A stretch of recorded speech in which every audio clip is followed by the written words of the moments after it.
É isso aí, pessoal, eu sou o Marcelino, este é o canal História Resolvida. Hoje nós vamos ouvir aí algumas coisas que eu notei aí sobre a vinda da corte portuguesa para o Brasil. Quando eu falo vinda da corte portuguesa para o Brasil, eu não estou falando apenas da vinda da família real para o Brasil, e sim a vinda de todo um aparato administrativo. Então, rapidinho aí, antes de nós irmos para as nossas questões, eu quero passar aí alguns slides para você dar uma relembrada naquelas aulas que você já assistiu. Eu sei que você já está por dentro do assunto em algumas coisas, apenas você vai lembrar para que possamos responder as nossas questões junto. Então aí você vai relembrar que a saída foi em 22 de outubro de 1807, a chegada em 22 de janeiro de 1808 na Bahia. Isso aí, então a estada foi desde 1808 a 1821. Essa data aí de 7 de 3 de 1808 foi a chegada no Rio de Janeiro. E aí chegaram aí no Brasil em cerca aí de 14 esquadras, 15 mil súditos, população do Rio de Janeiro. Isso quando chegou lá no 7 de 3 de 2008, a população do Rio de Janeiro era aproximadamente de 60 mil habitantes. Lembra aí os historiadores, anote aí que mais da metade, ou seja, 35% a 40% da população do Rio era uma população negra, sem instrução, e aí foi uma complicação terrível. Não tinha lugar para a corte ficar, para os súditos ficar, então saíram colocando selo, aquela história lá, saíram colocando selos na casa, PR, príncipe regente, ou ponha-se para fora, e assim foi que entenderam. Então deu a maior confusão, o príncipe já chegou com essas ações, já não criou tanta popularidade no Brasil. Então vamos ver aí, quando ele chegou aí em janeiro, em 28 de janeiro, quando chegou logo na Bahia, ele fez aí o processo que a gente chama de abertura dos portos, né? O fim do pacto colonial, a abertura de indústrias. O Brasil, que era proibido de abrir alguma indústria, agora tinha esta possibilidade de abrir essas indústrias. Mas no final você vai olhar que isso não foi grande coisa não, né? Essa abertura dessas indústrias, algumas indústrias abriram-se, mas depois acabaram falindo, fecharam. Então entra aí uma doutrina chamada do liberalismo econômico. Então, quando o príncipe regente, a família real, ela chega ao Brasil, ela vai, lógico, com certeza vai produzir aí bastante mudanças, apesar do tumulto, como eu falei, que já vai fazendo aí no Rio de Janeiro. Mas eles pretendiam deixar aí a corte, né, agora que a corte estava no Brasil, deixar com cara realmente com cara de uma corte. Então ele vai produzir aí vários projetos, a arquitetura do Rio vai mudar, a economia também, a abertura dos portos já é um sintoma de que a economia está mudando. A cultura, né, ele vai produzir aquela cultura europeia aí no Rio de Janeiro, e a política também, dentro da política vai trazer aí a questão de alguns ministérios, vai criar alguns ministérios, Ministério da Guerra, Ministério da Marinha.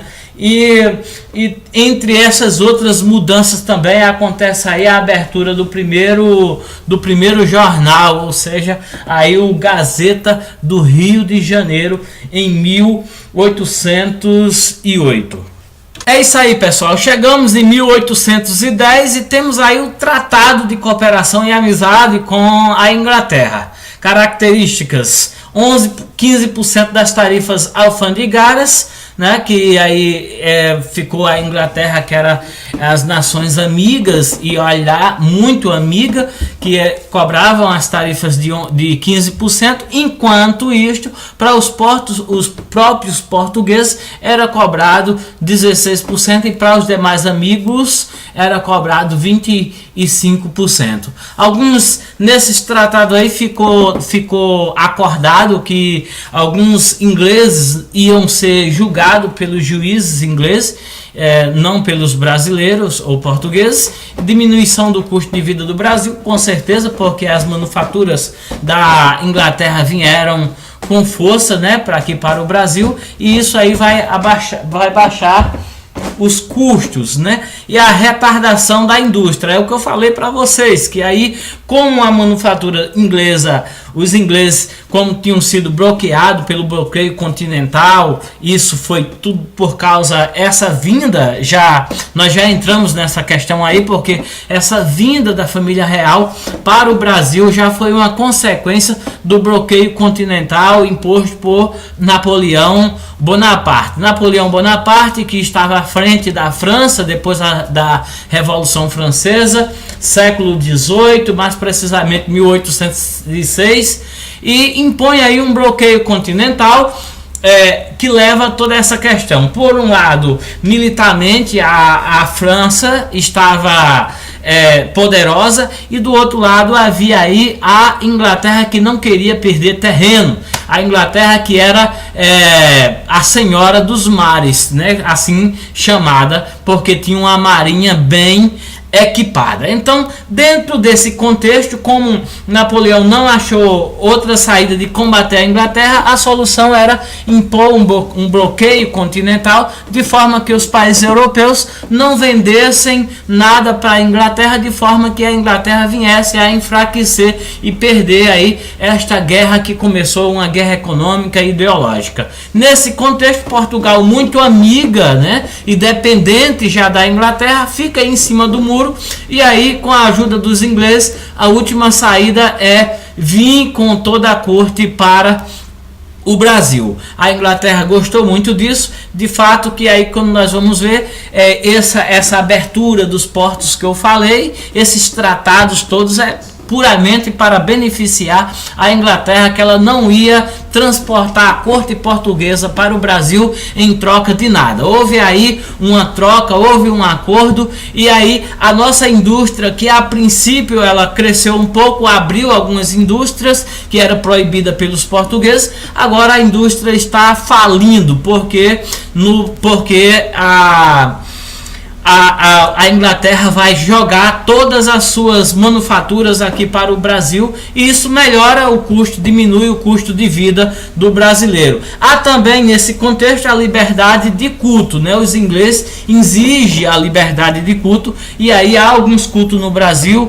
não de forma tão exposta nas ruas, mas nas casas há uma liberdade de culto, já que os ingleses eram em partes calvinistas e em partes anglicanos. É isso aí, pessoal. Então vamos lá para a nossa primeira questão. É uma questão da UFPR de 2010, que fala sobre o seguinte, diz o seguinte: a chegada da família real da corte portuguesa ao Brasil, ao Rio de Janeiro, em 1808, introduziu grandes mudanças na sociedade brasileira. Aquilo que nós falamos, os grandes proprietários rurais e negociantes aglutinaram-se ainda mais do que antes ao redor da família real, os sanguessugas. Isto permitiu que, no contexto da independência, isso aí ele está falando da independência em 1822, alguns fenômenos permanecessem, tendo em vista esse processo, exceto. Então, só alguns fenômenos aí aconteceu, não houve grande mudança com a independência do Brasil, mesmo porque o Brasil continua sendo uma monarquia, né? Então a mudança não foi tão, o Brasil continua sendo um país, depois que se desliga de Portugal, continua sendo um país escravocrata, rural, né? Então a base econômica é a base agrária, então não houve grandes mudanças, né? É certo. Aí a letrinha A diz o seguinte: a escravidão foi mantida sem que os poucos questionamentos a ela conseguisse prevalecer nem nos projetos de independência, nem na elaboração de um projeto de Constituição em 1823, nem ainda na Constituição ortogada. Lembre bem, ó, já está dando alguma dica aí que houve uma Constituição ortogada em 1824. Essa questão está correta, então a escravidão de fato foi mantida, como eu falei, o Brasil continua sendo um país escravocrata, agrário, né? E aí vê aí que os sanguessugas estavam tudo ali perto da família real e estavam de fato mandando, eles estavam coagindo no poder. Então essa posição foi mantida, sem a Constituição ortogada também não falou sobre a questão da escravidão.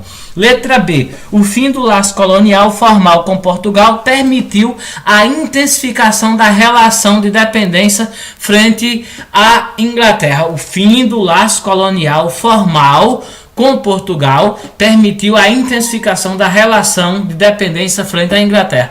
Com certeza, nós acabamos com o fim do laço colonial, acabou aí o pacto colonial, o exclusivo colonial com Portugal, mas nós fomos se intensificando, o Brasil foi se endividando e foi intensificando essa relação com a Inglaterra, foi intensificando a ponto de os tratados de 1810, eles foram exclusivamente para beneficiar a Inglaterra, porque nós éramos dependentes da Inglaterra. Letra C diz: a escravidão atingiu seu auge no Brasil imediatamente após a independência, ao mesmo tempo em que as negociações internacionais pelo reconhecimento desta última levaram à tentativa de supressão do tráfico de escravo africano em 1830. É verdade, sim, a escravidão ela atinge o seu auge, né, no Brasil imediatamente após a independência. O Brasil estava crescendo, estava precisando a cada vez mais de mão de obra, e o índio não era essa pessoa essa pessoa apropriada para esta mão de obra, mesmo porque os índios era protegido de alguma forma, né? Havia outro tipo de escravidão que eu falarei logo depois para vocês sobre os índios. Ao mesmo tempo que as negociações internacionais pelo reconhecimento desta última levaram à tentativa de supressão do tráfico de escravo africano em 1830. Isso porque nesse mesmo período em que a escravidão aumenta no Brasil, a Inglaterra já está fazendo um movimento contra a escravidão. Alguns historiadores dizem que uma questão bem óbvia para a Inglaterra estar fazendo este movimento contra a escravidão é que a Inglaterra precisaria vender as suas manufaturas depois da Revolução Industrial, aí tudo bem, então precisava vender a sua mercadoria e o escravo não tinha dinheiro para comprar. Imagina aí, o Rio de Janeiro, como eu falei para vocês, 60%, 60 mil habitantes, onde cerca de 40% dos habitantes eram negros, ou seja, escravo ou vendendo alguma coisa, escravo de ganho, etc, né? E nesse período, então, o escravo não tinha dinheiro para comprar as coisinhas lá da Inglaterra. Então a Inglaterra, muito sábia, queria essa libertação, a liberdade dos escravos, para que eles pudessem também comprar. Essa é uma linha, mas havia também a outra linha também, bem provável também, porque diz, né, que havia alguns movimentos humanitários lá na Inglaterra que era contra a escravidão. Inclusive lá no parlamento também houve uma discussão tremenda aí sobre a escravidão. E aí tem um filme também que fala desses movimentos. Depois eu vou procurar aí o nome desse filme, eu esqueci agora, mas depois eu colocarei abaixo na descrição para vocês o nome do filme. E aí a nossa última questão, que diz: o apoio inglês à manutenção da escravidão e do tráfico de escravo permitiu que o cativeiro permanecesse no Brasil até mais tarde. né? Então essa questão ela é a errada. É certo esta, porque como nós vimos na questão C, os ingleses não estavam mais apoiando, né, a escravidão, eles já estavam contra o tráfico de escravo, o tráfico negreiro. E aí, de fato, essa escravidão, o cativeiro no Brasil, ele permanece até 1889, 1888. 1889 é a República, 1888, mas com algumas ressalvas, né? Há algumas leis, a lei do ventre livre, a lei do sexagenário e, por fim, a lei áurea, né? Mas havia sim uma pressão dos ingleses e não um apoio. Então tá aí, pessoal, essa é a nossa questão de número 1. É isso aí, pessoal. Então, rapidamente, nós vamos. São 3 questões. Nós vamos aí para a próxima questão. E a nossa questão de número 2, ela diz o seguinte: as pressões inglesas, bem como seu apoio para a transferência da corte portuguesa para o Brasil, objetivam. Letra A: saquear Portugal, aproveitando da ausência do governo e da insatisfação popular. Não foi isso. Elas não obtiveram isso. Não saquear Portugal, de jeito nenhum. Ao contrário, eles estavam querendo se beneficiar, mas de outra forma, não dessa forma. Letra B: apoderar-se das colônias portuguesas no além-mar, abandonadas à própria sorte. Também não. Elas não tiveram esse objetivo de apoderar-se das colônias portuguesas no além-mar. Mesmo porque era mais lucro para eles que Portugal fizesse esse trabalho de tomar conta de suas colônias, para que eles pudessem usufruir dos lucros de outra forma, como usufruíam. Estabelecer relações comerciais com a colônia brasileira a partir do fim do exclusivo colonial. Vamos analisar a D. Restabeleceu o comércio das especiarias com as Índias, há muito abandonado por Portugal. Não, também essa letra D não é a correta. Os ingleses não tinham essa pretensão de restabelecer o comércio das especiarias com as Índias, abandonado por Portugal. E letra E diz resgatar a economia açucareira brasileira e monopolizar seu rendoso comércio na europeia. Não, a economia açucareira no Brasil já estava praticamente. Então já estávamos no ciclo do ouro, já havíamos outras questões, as drogas do sertão, havia muita coisa aí a explorar e não era isso.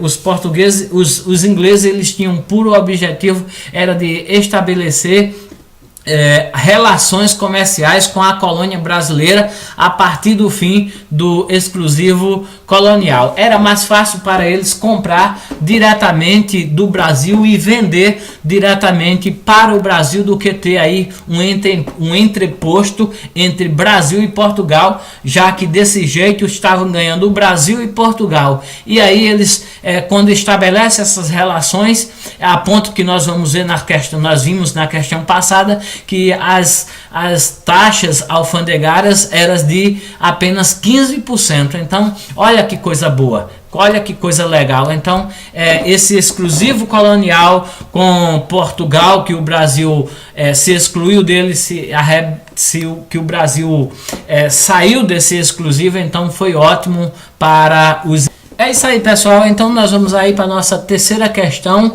que vai falar sobre a vinda da corte portuguesa para o Brasil. É correto afirmar sobre a vinda da corte portuguesa para o Brasil. É correto afirmar. Diz que o bloqueio continental decretado por Napoleão Bonaparte foi a gota d'água para a mudança da sede da corte.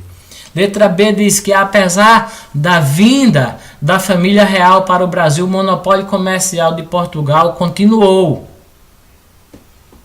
Letra C diz que a abertura dos portos brasileiros às nações amigas beneficiou principalmente a Inglaterra. E letra D diz que o Tratado de 1810 estabelecia que a taxa alfandegária sobre produtos portugueses vendidos para o Brasil subiria para 30%. E diz que a letra E diz que a abertura dos portos beneficiou o desenvolvimento industrial do Brasil. Vamos começar de trás para frente aqui explicar. Letra E. A abertura dos portos beneficiou o desenvolvimento industrial do Brasil. De fato, sim, mas na totalidade não, já que os produtos ingleses entraram no Brasil muito fácil e baixaram o custo de vida, e os produtos industrial e as indústrias do Brasil não tiveram como suportar a concorrência dos ingleses e muitos acabaram fechando. Então houve aí a princípio houve um desenvolvimento e depois houve um retardamento dessa indústria brasileira. Letra D diz que o Tratado de 1810 estabelecia que a taxa alfandegária sobre produtos portugueses vendidos para o Brasil subiria para 30%. É uma inverdade, né? O Tratado de 1810 estabelecia taxa alfandegária para 15% para os ingleses, 16% para os portugueses e 25% as demais nações amigas. Letra C diz que a abertura dos portos brasileiros às nações amigas beneficiou principalmente a Inglaterra. Verdade, verdade, verdade. Então, letra B diz que apesar da vinda da família real para o Brasil, o monopólio comercial de Portugal continuou. Em verdade, o monopólio o comercial de Portugal não continuou. Agora o Brasil perde esse laço comercial com Portugal. Portugal perde aí o monopólio comercial com o Brasil. É em verdade. E letra A diz que o bloqueio continental decretado por Napoleão Bonaparte foi a gota d'água para a mudança da sede da corte. Essa é a verdade, e é a verdade absoluta, ou seja, que não é a verdade absoluta, mas a verdade sobre a questão. Escute bem o que é que eu estou dizendo. Nós temos a letra C, que diz a abertura dos portos brasileiros às nações amigas beneficiou principalmente a Inglaterra. Também é verdade, só que é o seguinte: observe comigo que vejo o enunciado da questão. Presta atenção nisso. O enunciado da questão diz que sobre a vinda da corte portuguesa para o Brasil é correto afirmar. Nós estamos aqui vendo uma questão sobre a vinda da corte portuguesa para o Brasil, não as mudanças, não a questão do desenrolar da corte portuguesa no Brasil, mas exclusivamente a questão sobre a vinda. E sobre a vinda nós temos apenas uma questão verdadeira, que é sobre o bloqueio continental decretado por Napoleão Bonaparte foi a gota d'água para a mudança da sede da corte. Então esta é a verdade. A letra C também é verdade, mas não é sobre a vinda da corte portuguesa para o Brasil. Então é isso aí, pessoal, espero que vocês gostem. Em breve estarei aí lançando outro vídeo, outra videoaula aí, outras questões aí. Vamos falar um pouquinho na próxima, continuar esse processo aí. Vamos falar da independência. Acreditamos que já estamos, muitos historiadores dizem que a chegada da vinda a vinda da corte portuguesa para o Brasil é o começo do processo de independência do Brasil. Estamos sim no processo de independência. Acredito também que estamos falando de um processo de independência para o Brasil, só que depois na próxima aula vamos falar sobre a independência. Valeu, se você gostou aí, dê uma curtida aí, assina o nosso canal que logo mais terá mais videoaula de forma bem simples para que possamos aprender junto. Valeu!